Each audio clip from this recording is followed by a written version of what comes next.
Hey, welcome back, Faithful Politics listeners and watchers. If you're watching on our YouTube channel, I'm your political host, Will Wright, and your eyes do not deceive you. That is not Pastor Josh Bertram. That is my good friend and fellow podcaster, Corey Nathan, here with us today.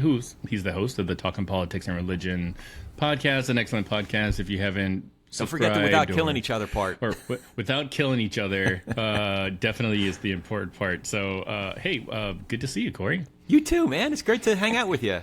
We got to do this in person really, like, soon. ASAP. Stat. I know, for reals. Yeah, like, I mean, if only you weren't in, the devil's armpit in California, How far away from DC are you? I am, depending on the time of the day, I can get to DC in about 2.5 hours. Okay. No traffic. Maybe. So next time I'm in DC, I could kind of plan a day.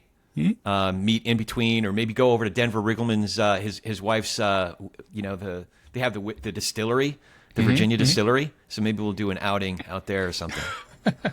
Yeah, well, I mean, like, actually, I would love to just meet at one of Trump's wineries. I just threw up in my mouth. Like, maybe we could record an episode from one of Trump's wineries. That would be almost like a dream come true for me. Why? I have no idea. But you're killing me, man. You are absolutely killing me. But yeah, so you are here today, and we are recording this at least for Faithful Politics as a special episode, just to kind of recap the debate that everybody just saw, and I know that you and I, when we were talking about recording an episode like this, you suggested that we do it right after the debate. I'm glad we didn't, because it was like 11 o'clock my time. Yeah. That is the one thing I miss about living on the West Coast, is you all get stuff when there's sunlight out still. Yeah. Like, don't even know how good you have it. Yeah, Super Bowls, debates, conventions. Yeah, there's definitely benefits to being in the right time zone. Comic Cons. That's right. So I'm glad you're here. I'm looking forward to this.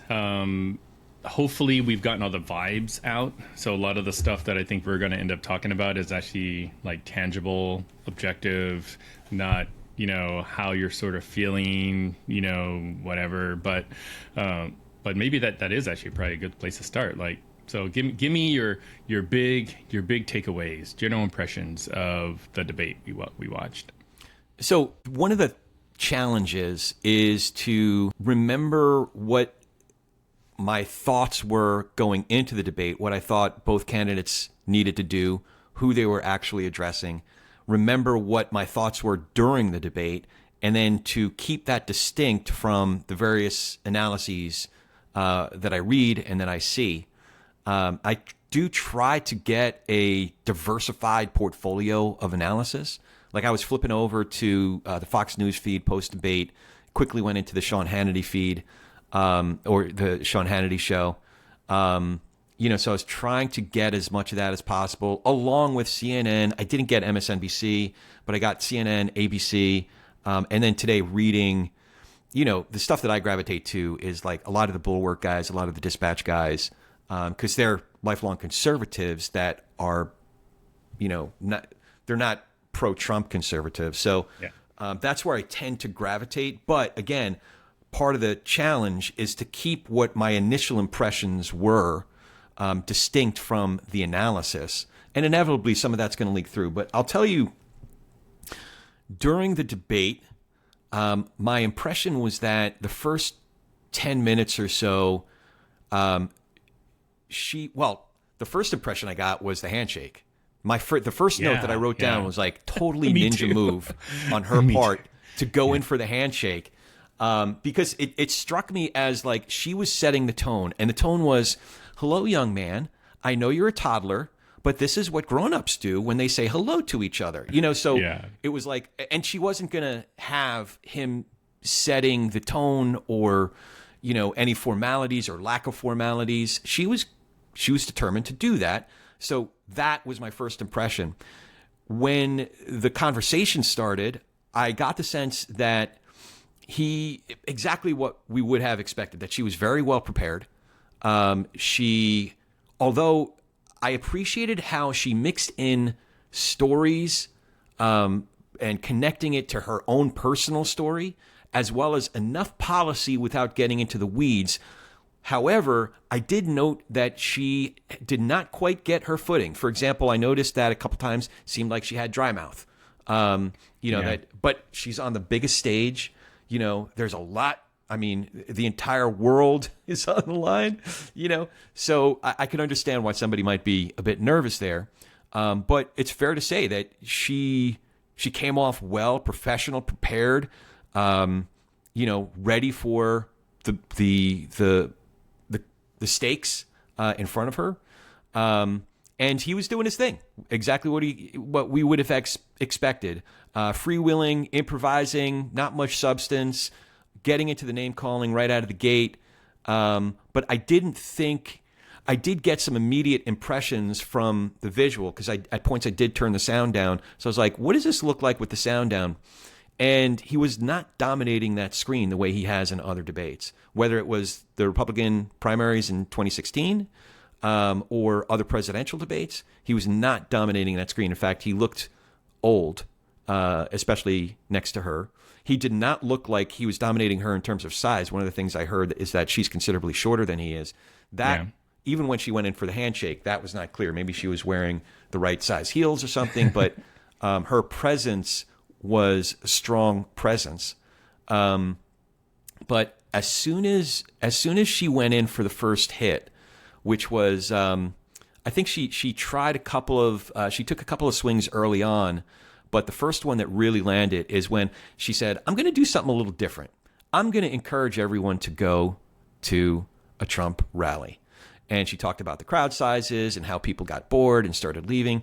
From then on the rest of the debate, Trump was in a descent that he could not recover from. He took the bait, hook, line, and sinker, and he just did not recover. Like the most frequent note that I wrote was, he's yelling. He's still yelling. He's still he yelled the entire time. And by the second half of the debate, it even looked like he was foaming at the mouth, sweating by the end of it, hunched over. It just made him look worse and worse. And from a content substance standpoint, he didn't do himself any favors whatsoever. Now, his supporters saw exactly what they wanted to see. They saw Donald Trump, he's fighting for us. They saw what they wanted to see, because it takes a lot of, pretending, cognitive dissonance, ignoring the obvious in order to see what you want to see with him, and not see what you don't want to see. So not to disparage a lot of folks who might be tuning in that are Trump supporters, but it just takes a lot of effort not to see what's not, convenient to see with Donald Trump. But it was clear to me that to use Chris, what's his name? Chris Wallace's analogy, she pitched a shut. She didn't pitch a no-hitter, but she pitched a shutout. And if you've ever watched baseball, a pitcher pitch a shutout, that means usually a lot of times the pitcher's finding his footing in the first inning or two. He gives up a hit, gives up a walk, has to work through a touch and go inning here and there. But the rest of the way, once she found her footing, she was just nailing him time and time and time again. So that's a long way around the barn, but I think she did what she needed to do, because ultimately a huge percentage of the population is already locked in. It's a big Rorschach test. So whether it's 90%, 95%, 98%, huge percent of the population, Rorschach test. They're going to see what they want to see. It's confirmation bias. But there is the important part of the population, which she needed to do, certainly firm up her base and look presidential, but she needed to speak to folks who are not like us, who don't tune in, except every once in a while for things like this. 60 million people tuned in to broadcast television. We don't know how many millions of people tuned in on various streaming and digital options. So this is the time that people in Pennsylvania, Wisconsin, Michigan, Nevada, North Carolina, Georgia, and Arizona, who are either, I don't think there are true swing voters as much as in past elections, like the Obama-Romney 2012 election. But I do think that there are voters who either haven't made up their mind whether they're going to vote, or if they're kind of leaning towards voting and trying to make up their mind not to vote. So what she did, and what I think is helpful for her, even in the margins, is she excited a lot of people and gave people who are thinking about her reason to say, oh, I feel a lot better about her now than I did 90 minutes ago. Or folks that saw Trump and maybe were leaning towards him. Because I've known these folks. Bucks County, Pennsylvania, one of my favorite places in the world. I still have very dear friends there. They are one of those constituencies that Mike Madrid talks about all the time. College-educated suburban women. And a couple of those folks, the last time I saw them was 2 days after the Biden debate. And they were despondent. None of them were saying they could vote for Biden. One of them was even, after the shooting, after the assassination attempt, one was even saying, wow, I like the fight in that guy. I might even vote for him. I think that entire circle of people, about 12 people that I know, that fits into that description, in Bucks County, a swing, region, it's exactly the opposite now. So anyway, sorry to filibuster on you, but those are my impressions. It's really good. It's good to hear other people's thoughts about the debate I saw, because it kind of helps. It helps put my own, opinions and thoughts about the debate into perspective, because I'm sure, just like yourself, you probably have a lot of friends, family members that are reaching out and be like, okay, so what did I watch and was it good? Or you got the folks that be like, dang, Trump just like ran all over Harris, or other people, Harris just ran all over Trump. And I don't know, like I'm kind of in the latter camp. I actually think that Harris did what she was supposed to do, and I'm somewhat cautious, or I should say I was cautious going into it, because I've been hurt before, so I had pretty low expectations about what she was going to do, because I do remember her during the primaries, and she did all right. I mean, out of all the people that she was competing against, she wasn't necessarily my top choice. I thought Pete Buttigieg would have done a much better job, but he would have been my top choice out of that field. Yeah, absolutely. Yeah, so it was one of those things where I wasn't really quite sure what to expect. I mean, given sort of the previous 8 weeks, she's had a pretty fantastic, near flawless run with fundraising, campaigning. She's, doing all the things she's supposed to be doing, going to Georgia, all that stuff. So, it doesn't surprise me that she did well last night, but I definitely went into it with a little trepidation, because I just really wasn't quite sure. And I will say that I agree with you. The handshake was the thing that really caught my attention when she first. I mean, she was exuding exuding a lot of like strong alpha K hive energy, and putting her hand out and saying like, let's have a good debate. Yeah. And Trump, who's a business person, who is probably shaking more hands than you can count, understands the significance of being sort of the alpha in a business deal or a negotiation. Like, if you go into that thing and you're a little bit like timid, you're going to be eaten alive. And I think that's kind of what she saw. So, big, impressions. I think Harris nailed it. I think she has set herself up pretty good. The polls on who won, I think, will obviously depend on where you're getting your news source from. Trump posted something on his Truth Social account about, it was like 92% and 8%. Like 92%, the people thought that I won, and whatever thought that Kamala lost, and it was like a Newsmax, like flash poll kind of thing. Right. But I'm just like, hey, dude, like whatever you need to do to come to terms with the kind of night that you had. You do you. Mental health is really important in this country, and we should encourage people to seek it. So, yeah. Key takeaways. What are some moments for you that you think really stood out above kind of all the other stuff? They're eating the dogs. That was the moment where I'm like, oh, okay. So the people that I'm talking about that are the ones that a smart politician understands that they really need to be talking to. The folks that aren't extremely online, aren't, watching this stuff and watching 6 hours of news, NBC, MSNBC, Newsmax, or whatever their favorite channel is every day. Like, even my brother. My brother's a really well-read guy, but he's like, what in the world is that dude talking about? Like, eating like, what is he eating pets?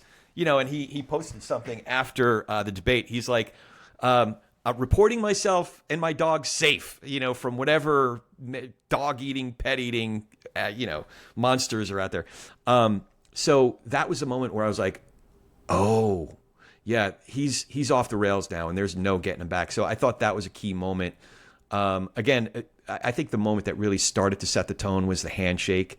But when she set that first big trap that he took, that when she baited him with the crowd sizes, it was a big moment for her too when he went to their eating the dogs, because it's when her training and all of that experience as a prosecutor came out, where she understood that the jury is always looking at her.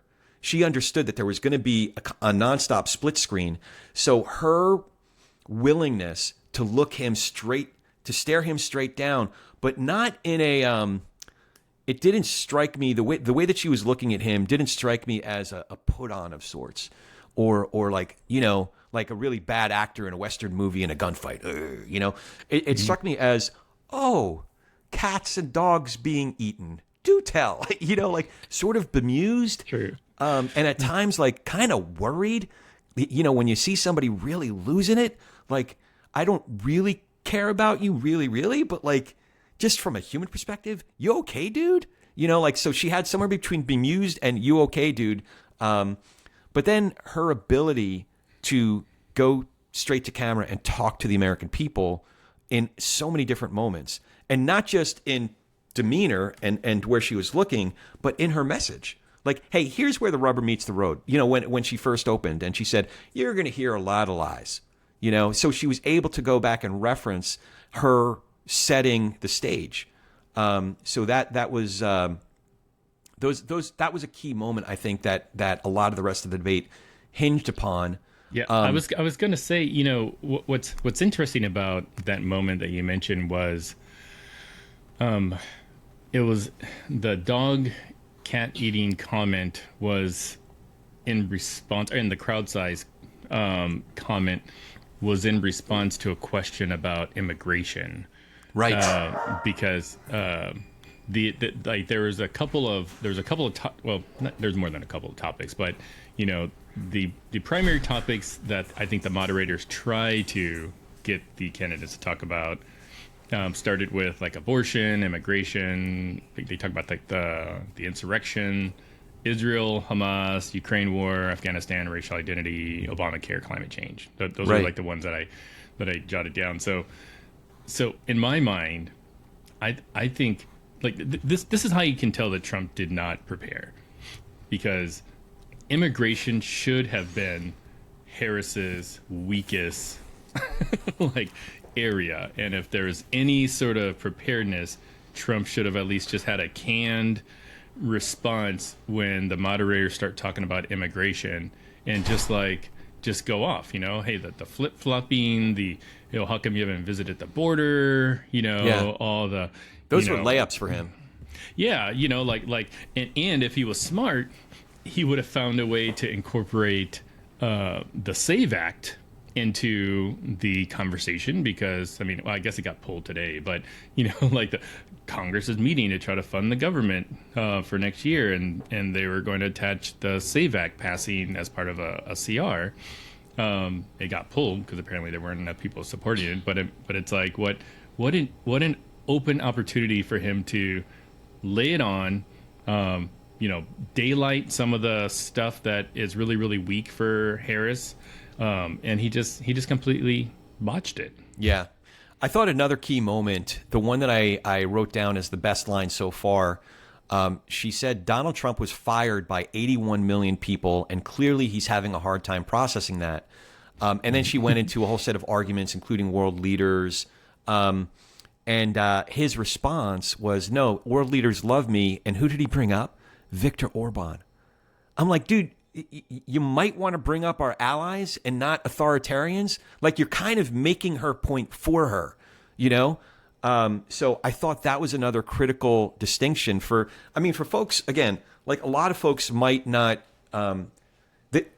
again, we have to keep in mind that part of the reason to do this debate are for folks like us who are really plugged in, you know, and this is, you know, for me, it's a job, you know, so I'm reading a lot, you know, but for most normal folks that are sane, you know, they might catch a news program once a week, you know, maybe catch, you know, 15 minutes of news on the way into work or after they drop the kids off at soccer practice or something. But like, that's it. So he should be talking to them. So I don't know if something like that lands the way it landed with me for normal people. But I did think it was significant. But her line leading into that, regardless of how plugged in folks are, does make a lot of sense, because anybody can see just in passing how unhinged this old man is. You know, so for her to say Donald Trump was fired by 81 million people, and clearly he's having a hard time processing that. So it elicits the sense of pity, even, you know? Yeah. How do you think the moderators did?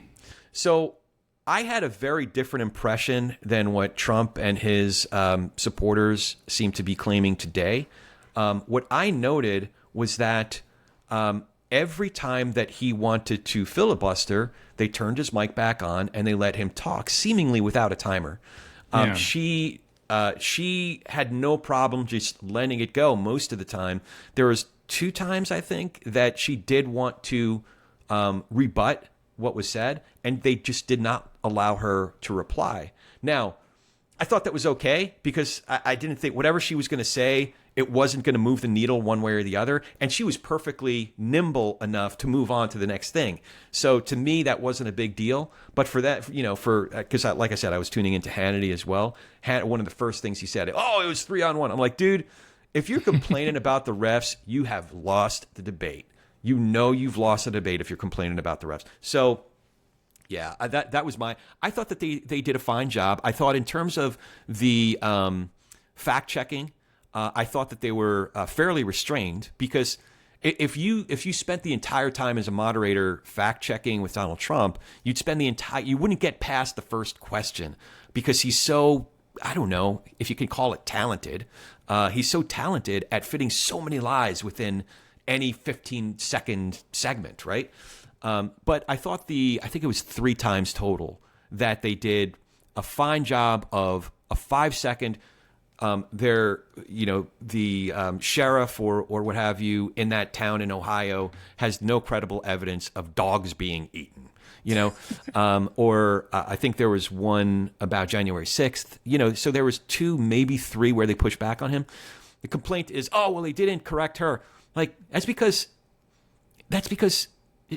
there were a couple places where I think if you wanted to get in the weeds and say that she fudged, like bringing up fine people on both sides, right? So, and you're aware of it. If you look at the rest of his talk, he did try to clean that up within the same speech, that he wasn't talking about the neo-Nazis. So they could have done that, but I don't know. That doesn't seem as significant as, like, there's no credible evidence of 2020's election being stolen, you know? Yeah. And the frequency and the volume of his lies, like, they had to do it 2 or 3 times. I think they picked their spot very, very well. They did it in such a way where it didn't take up too much time. Yeah, I agree. I think the moderators did the best they could with what they had. And their choice not to fact check every single item was, you know, probably a good move, in the sense of you can spend a lot of time on the nuance and turn that fact check into basically just the question or the topic, you know. So like with the, you know, both sides thing, I actually posted something on social media just today about like, hey, like I think a lot of people think Trump's a racist and definitely doesn't hate the fact that white supremacists like him. But on this particular issue, like he did actually say, yeah, like white nationalists are bad people or whatever. So, so it's okay, like point for Trump, fine. But I got the sense from the moderators though that they were fair, but they were definitely softer on Harris. Like I don't necessarily think that they were attacking Trump. I actually think they gave him some pretty good softballs. Yeah. that any gifted speaker, politician, what have you, would easily be able to capitalize on that. But I don't think they were going after Harris, or at least holding her accountable in the same way they were Trump. And there's a few things that really kind of caught my attention. Like, they could have pressed Harris more about her position changes on certain issues. I know for me personally, I was kind of looking forward to hearing what she had to say. I've seen her try to answer that before, and there really hasn't been any, good answer to it. I mean, even if she had said, hey, like, look, I had these views when I was a progressive in California. I want to be the president for all of America. And I realized that my current views weren't compatible with where everybody is politically in the country. Like if she said that, I'd be like, hey, that's a great answer. Like, yeah, I can stand behind that, because when it comes to like fracking and all the other sort of issues that she's talked about. The other one was they had asked her. It was when they were talking about Ukraine and Putin. The moderators asked her if she had actually met Putin. And she, responded by talking about she's met with Zelensky and so 5 times or whatever. Yeah. Yeah. And the moderators didn't press her on it. They didn't go back and say, but the question was, right. Have you spoken to Putin? Much in the same way they did for Trump on the abortion question and like the national ban. So I thought that wasn't necessarily great. And, even though I'm going to vote for Harris, but like, I like to hold my politicians accountable, whether I voted for them or not. I think they should have. I think that's fair. Actually, now that you bring it up, there's a few moments throughout where the moderators did follow up with the questions, whether it was a yes or no question that Muir followed up with, or an either or question that they pressed him on. And there were several moments, when Harris's answer was about positions that she did change on. And I think I forgot the other moderator's name, but when she asked about that very thing, and even said the framing, of course, is that your values haven't changed, and that was a moment where she didn't follow up, even though Harris said, "I'm going to address every single one of those," and she really didn't. So I could see those were moments where they did follow up, even though Trump never gave the answer. At those times, but they did follow up with him, whereas they didn't follow up with her. So I could see that. Yeah, and here's kind of another observation I made that isn't necessarily going to help me with any of my street cred on the progressive side, but like Trump, for the most part, was fairly respectful to Harris, like throughout the debate. He didn't call her a dog. Or didn't like do like a woman or anything like that. Yeah, so I saw that very differently. I don't think he was being explicitly disrespectful. I think he was acting in a way that bullies act when they are scared and intimidated. If you notice, he didn't mention her name. Not only did he not mention her name, he never looked at her. She was looking at him the entire time when he was speaking. At times when she was speaking about him, she looked over to him and addressed him directly. She said Donald Trump. She said the former president when Donald Trump was serving in the White House, or she addressed him directly. He never mentioned. He referred to her third person, pronouns, or them, when he was referring to the administration, but certainly never looked at her. He was looking down, scowling the entire time. He could never look at her.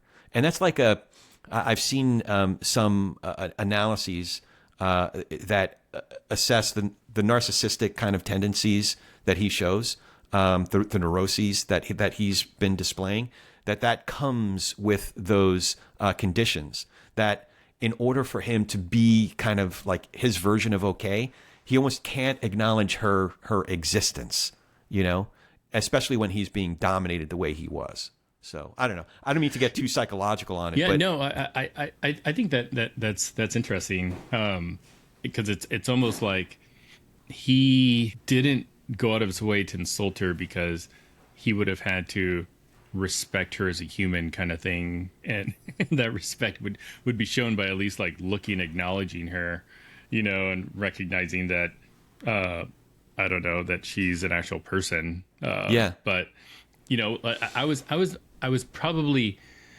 referring to the way that he has talked about women, and more specifically her. Yeah. On at one of his rallies or whatever, and it is pretty surprising to see him, feel pretty confident to talk about, this sort of rumor that she had to sleep her way to, the top of the food chain for the legal side in California. But he didn't bring any of that up. Like, he wouldn't have hesitated if Hillary were there, and from what I recall from the Hillary debates, like he went there on a number of occasions.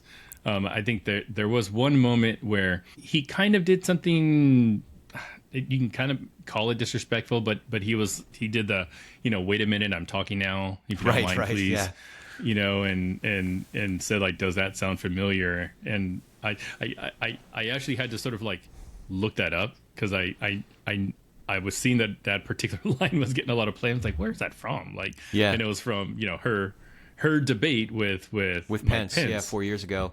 It was also from a speech that she gave where Palestinian protesters or protesters that were protesting for Palestinians were at one of her speeches in Michigan, and she just stared them down. That was one of my favorite moments when I was still not completely sold, frankly, on Kamala Harris. And the way that she treated that moment was like, she's got this. She said, everybody's voice deserves to be heard. Yours certainly will be heard. Especially because she had just met with leaders of that group that was protesting. But she goes, but now I'm speaking. And she just gave that stare, that like mom stare, that like, and I was like, oh, I better behave now, That's funny. What do you think about the concept of a plan? So again, he fell right into that trap, because she set him up to answer that much more cogently.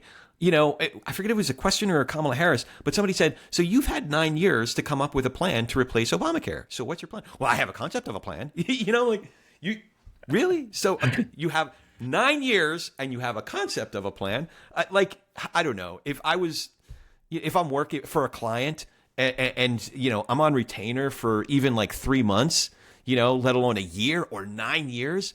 And they say, well, we've been paying your retainer. So how are we doing? And I said, I have a concept. That wouldn't fly, man. That just would not fly. So, yeah, I did not think that was one of his strong moments. Yeah, that's and why do you think he did not just hammer the immigration issue, or something that he mentioned in their closing statements, which if I were him, I would have been doing it the whole time. But just, hey, you've been in the White House for 3.5 years. How come you haven't fixed all the problems that you're proposing to fix if you become president? Right. Why do you think he never went there? So, again, easy layups that he just completely missed or never took in the first place. That the reason is that he's kind of temperamentally incapable of recognizing, of staying on point, of understanding that he had a couple of opportunities that would have been strengths for him, at least rhetorically or thematically, and we can argue about the merits of one once we look under the hood of the economy, for example. I look at the economy in a much more nuanced way than they tank the economy. So again, setting the merits aside, but on a messaging on that level, it's a winning issue for him to hammer home. Or you're saying all these things, you've had 3.5 years to change it. Why haven't you done anything? I think it's because he was on the defensive. Once she started landing a couple of blows, and frankly, I saw this in the first debate with Biden, in the June debate with Biden, that even though what is going to be remembered historically is Biden's condition, and what ultimately led to him stepping down from the race. If you were paying attention, there were times when Biden still landed a couple of punches in that debate. One was when he referred to the World War I memorial in Western Europe, and how Trump disparages regularly, not just there, but has repeatedly disparaged veterans and soldiers and people who've given their lives to the country. That put him on his heels. And my notes at that debate was he needs to keep going there. So, because that clearly unsettled him. A lot of folks don't remember it because how can you not walk away with just this lasting impression of Biden just not being up to the task? But I think she and the folks on her team recognized that, and they prepared her for that, to land some blows just like that he couldn't not respond to. His ego wouldn't allow him not to respond to it. Small crowd sizes, your daddy gave you $400 million, things like that are the most predictable things in the world, but it's also just as predictable that he can't not respond to it. So he's spending 45 seconds talking about, my father gave me only just a fraction of that amount, and I was the best businessman in the world, and, he can't not respond to her saying, you went bankrupt 6 times, dude, So I think that's why he wasn't able to stay on task, is because he couldn't not respond to her putting out the bait and him, chomping at it. Yeah. So policy, what new policy did you walk away from the debate learning about from either of the candidates? I don't think there was new policy because, again, I've been trying to pay pretty close attention. So I think she has been able to reiterate and add some layers to what she's introduced from the get-go and then expounded upon in the DNC speech, in her acceptance speech. So there are certain things that I'm picking up on. For example, lethal fighting force. When she says lethal, that's something that you would have heard up until about 2015, most Republicans using the word lethal when they're talking about the military. That's not something that typically would come out of a Democrat's playbook, right? But lethal fighting force stuck with me. I think her way of talking about Israel, uncategorically saying defending Israel's right to exist, providing Israel with the tools that it needs to defend itself, while also saying it is a tragedy, is a travesty, it's an atrocity that so many Palestinian citizens have been killed in this conflict.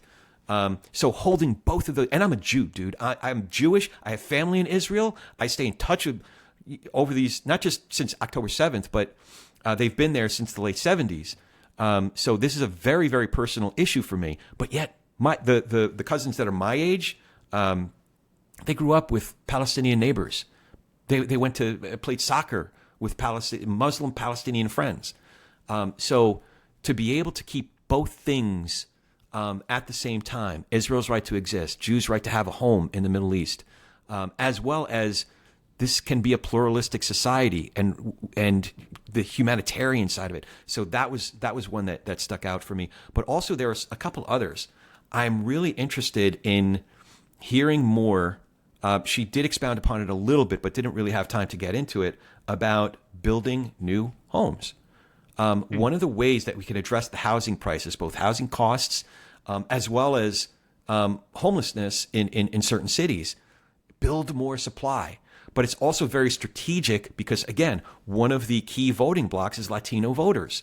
And I need to go back and read some of Mike Madrid's studies on this.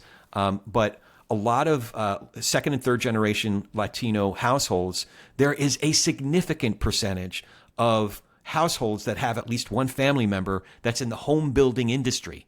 And I'm not talking about 5%, 10%. I'm talking about, if I said 80%, I don't think that's an exaggeration. So she's not only addressing a problem with a very doable solution, she's also, it's very strategic as well. So those were a few of the things that stuck out for me. Yeah, I would agree. I think the debate was pretty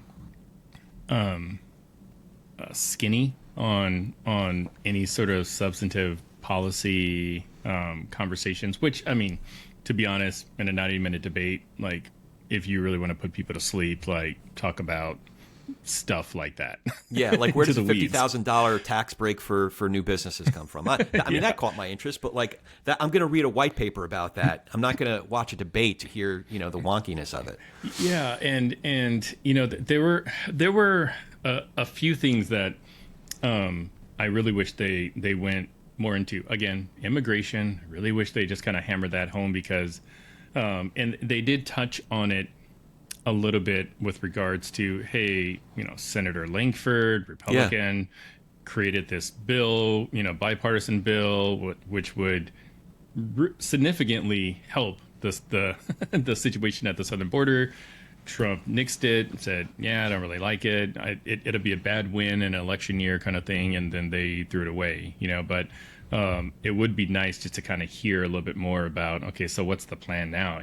Like, do we just keep pointing and saying it's Trump's fault? Like, because that's only gonna get you so far. I think I heard her say that she would sign the Langford bill or some equivalent of it on day one. Yeah. So I think she's still very supportive of that framework. And the Trump really kind of missed the mark on some of the policies that he's been advocating for. And these are policies he's been advocating for in the past like 2 weeks. So I wouldn't necessarily say that he's fully committed to these ideas. Within the last 2 weeks, he's changed his views on abortion a couple of times. But he's come out with some policies that when I mention them to people, they're like, oh, that's not a bad one. Like, there's one about free IVF to fertilization. I'm the best president ever for fertilization. Yeah, and what's funny is we recently spoke to an actual IVF doctor who performs IVFs, does all kinds of stuff like that. He played a part in the bill that's currently sitting in the House to sort of restructure, help folks that are trying to have kids. It wasn't necessarily a partisan conversation, but he's like, hey, like, if he could do that, great.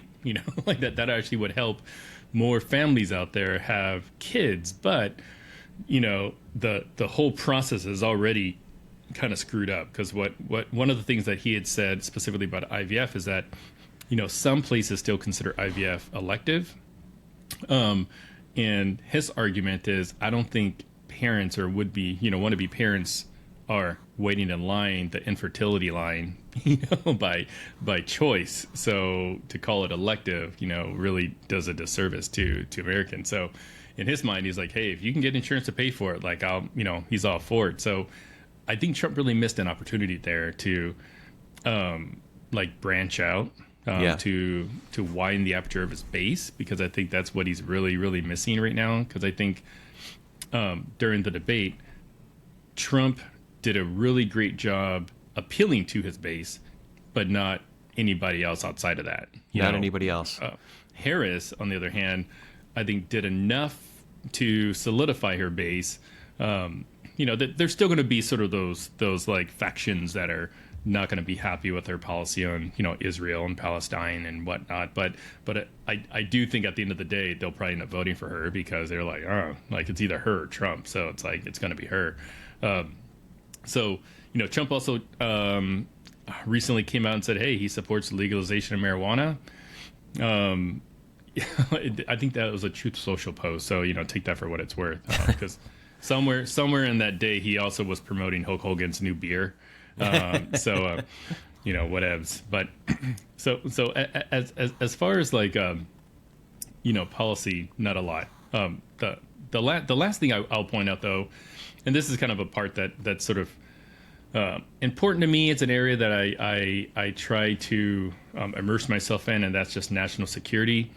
When they were talking about the war in Ukraine, it's not really popular from a progressive standpoint to just be given a bunch of money to go to war and stuff like that. But I think that she sort of walked that line as best as she could. But I was surprised that Trump would not commit that Ukraine should come out the victor of whatever conflict. It seemed like that would have been a real easy win. It probably would have been what all the Reaganites would want him to say. And he tries to sort of make this argument that, Putin would have never invaded Ukraine if I were president still. It's like, dude, he was in Ukraine when you were president. Right. Remember the whole reason he got impeached the first time? Yeah. And I think what's really, really important just for the audience to know, especially with his relationship with Putin, during his presidency, he looked at unilaterally lifting sanctions on Russia in 2017. And it was so concerning to Congress that they actually had to step in and pass a law that had a veto-proof majority to stop him from doing that. Just think about that. 2017, Republicans, they own Congress, right, know? Right, and they had to do that. I think the reality when it comes to especially Ukraine, number one, I think David French's assessment is correct in that 50 years from now, 100 years from now, there's a cat lady, whatever, and eating pets, and this is going to be lost except in some coffee table book of the silliest things that happened in the 2020s. But what we are going to be talking about, and that's going to be taught in history classes, is the sovereignty of a democracy in Eastern Europe going to be protected and supported by the post-World War II NATO alliance? And I think that the only reason that Trump could say he would end that war in a day is because he would give to Putin. Number one, he would pull out all support of Ukraine, and he would basically give Ukraine to Putin. That's one way to end the war. But I think the bigger picture, though, with Trump and policy is there's no reason to talk about Trump and policy. For one reason, for one thing, what he says today is going to be completely different than what he says tomorrow. You could point to certain things that you liked that Trump did, whether it's getting Supreme Court justices appointed, if you like those. Number one, I would say those were not Trump-appointed justices. I would say that those were McConnell-appointed justices. You could say you might have liked his 2017 tax law. Those weren't that wasn't Trump's tax law. That was Paul Ryan's tax law. It looked a lot more warped than what Ryan's plan was that he'd been working on for a couple of decades. But those weren't his. He happened to be a broken clock that was sitting on the right time when it hit him in the face. But the other thing, and here's the most important thing, is if Kamala Harris loses in November, she'll concede and she'll participate in the peaceful transfer of power. If she wins, for me personally, I know, just like with a state assembly member here, I knew that I'd have 75% of the time or more that I'd disagree with her on a policy-by-policy basis. But I also knew that she was a person that would bring me into the room, especially on small business matters, and I could have a conversation with her, and we could find points of agreement. And because she was a Democrat and she knew that I was a small business conservative, I knew that with her having won the election, she'd win out most of the time. But the fact that she allowed me in that room and that conversation, and on a larger scale, I don't expect Kamala Harris to have me in the room per se, but I do feel like there's going to be policies that I disagree with, but because she's committed to the basic fundamental workings of our constitutional republic, that's how it's supposed to be. I'm supposed to have policy disagreements with her. The contrast is if Trump loses, he's not going to concede, and he's not going to participate in a peaceful transfer of power. And if that, he's already saying that's what and he talked about that last night. That being the case, there's no reason for us to talk about policy. That's the only policy. If we can't get to basically continuing the American experiment on one of the fundamental pillars of of this democracy, there's no reason to talk about. He doesn't have policy. That's the policy. That's the only thing that we need to talk about. Yeah, it's funny. I was telling somebody the other day that no matter who wins the election in November, Trump will claim that he won. So it's like, it doesn't really matter at this point, So it's just a matter of, will Harris say she won or will she say she lost in November? That's really the thing that you have to focus on, because Trump is going to claim victory no matter what. But so all right, what happens next, you think? I was going to ask you over. that. Okay. love to, because nobody, like, the real, A-listers that are on CNN, they don't like to prognosticate. But I guess because, I don't know if we're in AAA or AA or whatever, we're like semi-pro guys. Let's prognosticate, man. Yeah, well, it's too early to really know how the polls are going to be affected at this stage. So, we don't have the Nate Silver model to kind of go off of. We got like a lot of flash polls, and we'll be looking for the focus groups. But, I think there will be another debate. The Harris campaign offered to debate again. I believe this time it's going to be on Fox, which is the same venue that Trump initially had asked for. Now, as of the time of this taping, I think he's having second thoughts. Sure. Framing it kind of in the context of, well, only if you lost, you're going to have a debate kind of thing. Yeah. I don't think that, again, like any sane person watching the debate last night will say that Trump won hands down, much in the same way that I don't think there's a lot of people watching the Biden-Trump debate saying, oh yeah, Biden nailed him. Like it was all over. He's the reigning champion of debates, which is something the GOP is putting out right now, And so I hope there's another debate.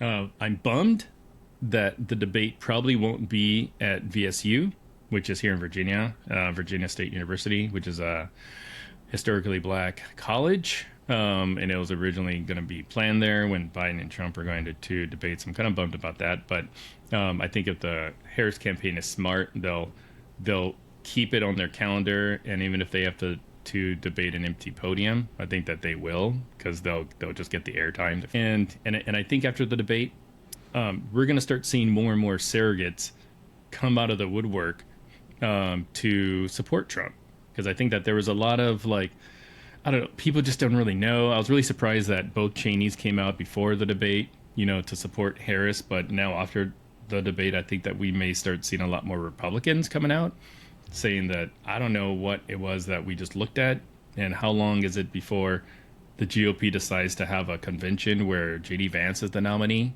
But yeah, I definitely think that Harris is going to capitalize on this, and she now has the Swiftie caucus, so she'll have the Tea Hive. I think that's what, I don't know what they're called, but Swifties, I guess. So who knows if that'll have an effect or not? But all we know is that Elon Musk has offered to impregnate her. So, I think what we see next is I don't know if I'm going to be paying as close attention to polls. I am curious to see what the polls look like, certain polls look like about a week and a half, 2 weeks from now, because that's when I think we'll start to see if there was any bounce that Kamala got from this debate. But the bounce, if we see an overall bounce of 2 points, I think that's going to be a lot. So what I am specifically looking for, if I'm going to be looking at polls, is I'm going to be looking at respected state-level polls in those swing states: Pennsylvania, North Carolina, you know the ones, 7 states. There was one from Marquette that I think is really good for Wisconsin that gave Harris, I think, a 4-point edge. So those are the types of polls, like good, solid polls that are especially good on a state-by-state level. But in particular, I'm looking for any data that shows me about particular voting blocks, whether it's independents, undecideds, Latino voters. I'm going to be looking in those crosstabs. For Latino voters, for example, The numbers over the last few days, last week, have not been good for Harris. Not to say she's winning, but Trump's support is still somewhere between 36 and 41% Latino voters. Any number that's north of 35% for him in terms of Latino voters, that's not good for Harris. He needs to be low 30s, if not high 20s, and that's when it'll start to be better news for Harris. So those are the kinds of things I'm looking at. The other thing I'm looking at that it's going to be hard to measure is the ground game. I think the biggest difference, and what Harris has done since that Sunday that Biden stepped aside and then, half hour, 45 minutes later endorsed her, is her organization is just hitting it on all cylinders. And the numbers that I'm hearing, not just in terms of fundraising, because at a certain point, the dollars only go so far. In terms of, for example, media buying, sorry, Charles is very excited about it. All of the inventory there's nothing on the shelf. Yeah. So at a certain point, the money only goes so far. Sorry, he's so excited. So but the ground game in terms of organization and volunteers. So, for example, I heard that Kamala's campaign has dozens of offices around Pennsylvania, and Trump only has 2. My numbers might be a little bit off, but that makes a difference because at the end of the day, this campaign isn't about turning a Trump voter into a Kamala voter, or vice versa. I just think that it's just so locked in. So what it is getting Kamala curious into Kamala voters, if she's going to win, or Trump sympathetic to, you could stay home or vote for whoever, your wife, So that's where the ground game comes in, the enthusiasm, turnout. How important do you think the VP debates are going to be? De minimis. Because I thought going into this one that there was a 90% chance that it was not going to have any effect. I left a 10% possibility that she was going to be so strong. And I've been watching debates since junior high school, since 1984. And this is the strongest performance that I've seen in a presidential debate. I wouldn't say that Trump's performance was the weakest because Biden, I think, arguably, objectively, was the most consequential, if you want to call it that. But her performance was top tier, if not the strongest. But the VP debate typically doesn't have that much of an impact. I don't give it as much as 10% possibility, like I did for this one, where I do think it's going to have an impact, even though it's maybe a couple of points. But it has impact on the margins because of how strong it was. I just don't think those are the politicians that Governor Walz and Senator Vance are. What Senator Vance is going to do.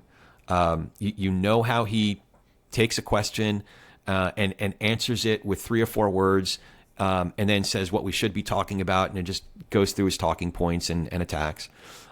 We know that Governor Walz is going to be Coach Walz, and he's regular guyness, but a pretty good politician at that. Assistant coach, right? Yeah. So I think we know it's a pretty good chance that we know what to expect. I just don't think that's going to have a significant, unless there's always that possibility because we've seen, we saw what happened in June. So there is always that possibility, but it's still their VPs. I just don't think it's going to have a significant impact. Yeah, I think, because this is an election year where Trump is on the ballot, we should be, open to just about anything. And I predict that, Vance is going to do a lot better in the debate performance than Trump did. Oh, yeah. And Trump is going to kick him off the ticket. Oh, interesting. And the RFK Jr., come here. You're going to be my new VP. So, that's a hot take. I'm trying to think outside the box because, when we think inside the box, we always get surprised. So I don't really want to be surprised this year. Yeah. But hey, thanks so much, Corey, for stopping by and chit-chatting and scratching all my little political punditry itches. Who do you think is going to win? The debate or the election? The election. Who do I think is going to win? Is this what they call a pregnant pause? It's like 9 months pregnant, dude. I'll say it. Harris is going to win, hands down. I like her chances. Especially like after last night. I like her chances, and because everything I'm talking about, I think it's going to be won on the ground game. You know, I think so. This election's going to be won on the margins.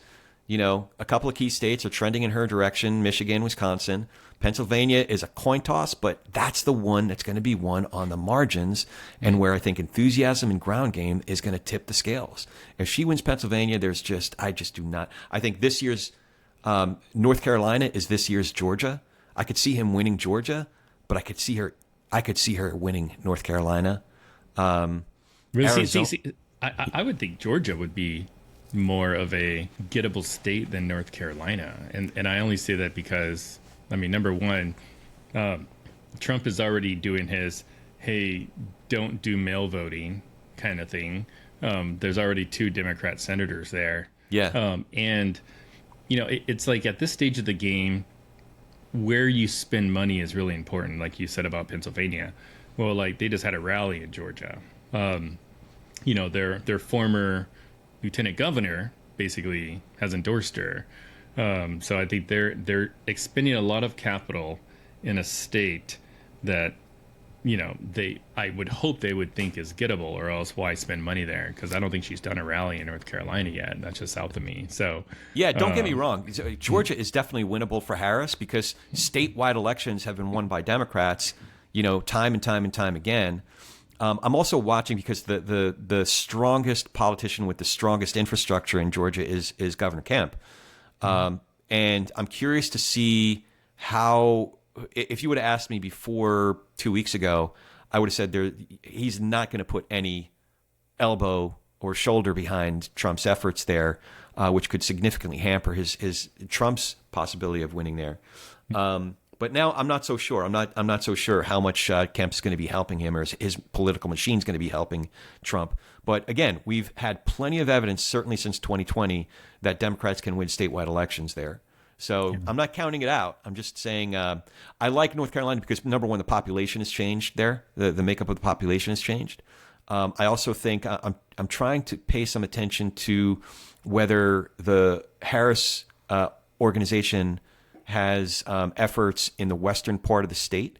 So anyway, we're getting into the weeds now, but Pennsylvania, it's going to come down to Pennsylvania, and I like her organization in Pennsylvania. Well, I guess we'll see, and we'll have to link up again after the VP debates. But thanks again, Corey, for everything, man. Sounds good. Great talking to you. Yeah, definitely. And just as if people don't know already, how can people find your show? Oh, I appreciate that. Easiest way to find us is our website, politicsandreligion.us. It's politics and with the end spelled out, politicsandreligion.us.